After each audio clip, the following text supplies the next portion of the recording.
एक समय की बात है, एक महात्मा शहर जाते हुए एक किसान के खेत के सामने से गुजरा करते थे। वो किसान को सुबह से शाम तक अपनी फसल की देखभाल करते हुए देखते।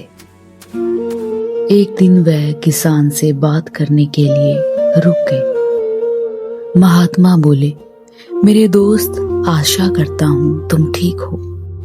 मैं रोज देखता हूँ कि तुम कितनी मेहनत करते हो।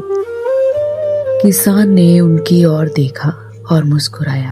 किसान बोला, मुझे परिवार की परवरिश के लिए बड़ी कड़ी मेहनत करनी पड़ती है। महात्मा बोले, मैं समझता हूँ, लेकिन क्या तुमने कभी अपने लिए समय निकालने के बारे में सोचा है? अपने काम को थोड़ा समय देने के बारे में सोचा है? किसान ने अपनी कुल्हाड़ी नीचे रख दी।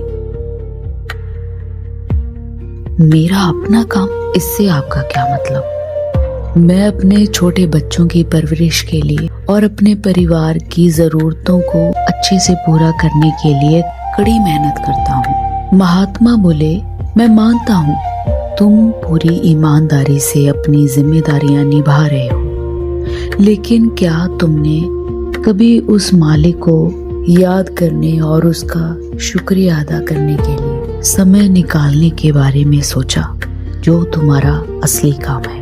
किसान ने लापरवाही से अपने कंधे झटकाए और फिर से अपने काम पे लग गया।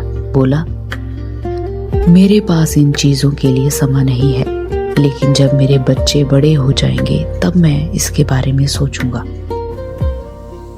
एक दिन फिर जब महात्मा किसान के खेत के सामने से गुजरे, तब उन्होंने देखा कि किसान के बच्चे बड़े हो चुके थे और खेत में काम कर रहे थे।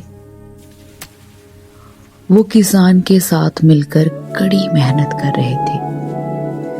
किसान की दाढ़ी सफेद हो चुकी थी और कमर झुक गई थी। महात्मा बोले, आशा करता हूँ तुम ठीक हो मेरे दोस्त। मैं देख रहा हूँ कि तुम्हारे बच्चे बड़े हो गए हैं और तुम्हारी मदद कर रहे हैं।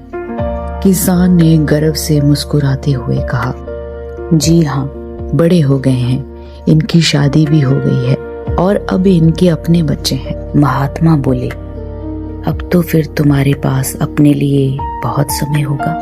क्या आप मालिक को याद करते हो? जो तुम्हारे पास है उसके लिए उसका शुक्रिया अदा करते हो? किसान बोला, नहीं महात्मा, परिवार बड़ा हो गया है और मुझे अधिक जमीन खरीदनी पड़ी।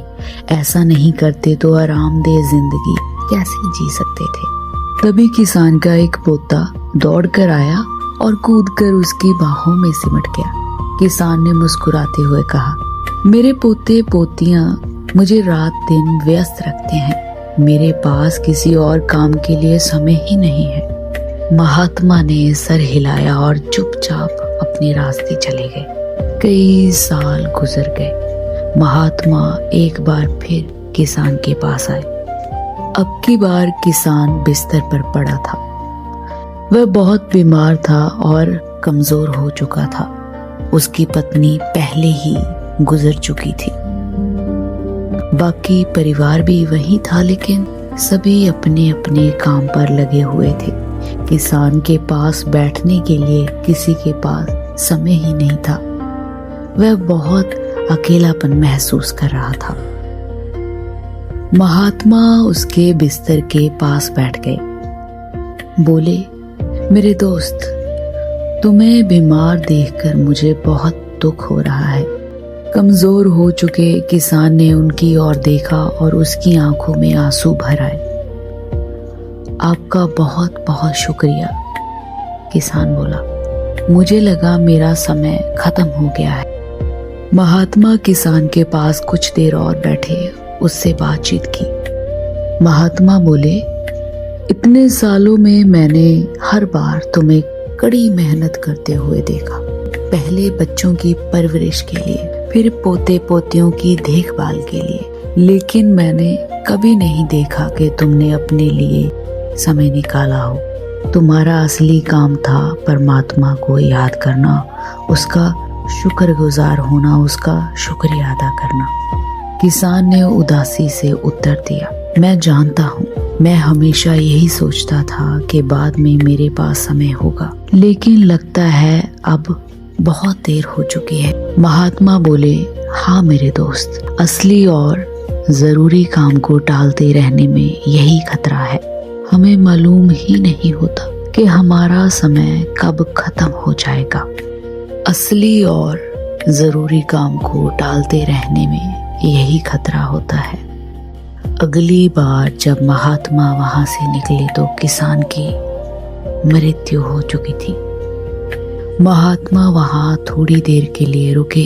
किसान के खेतों को देखते हुए वह सोच रहे थे कि जिंदगी का कोई भरोसा नहीं, कितनी जल्दी खत्म हो जाती है, कितना आसान है इस अनमोल अवसर को अपने हाथों से जाने देना।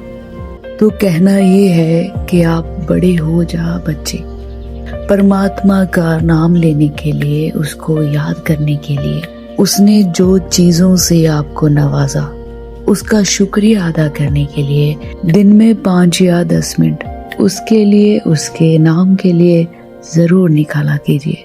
ऐसी और वीडियोस देखने के लिए चैनल को सब्सक्राइब और वीडियो को लाइक करना मत भूलिए।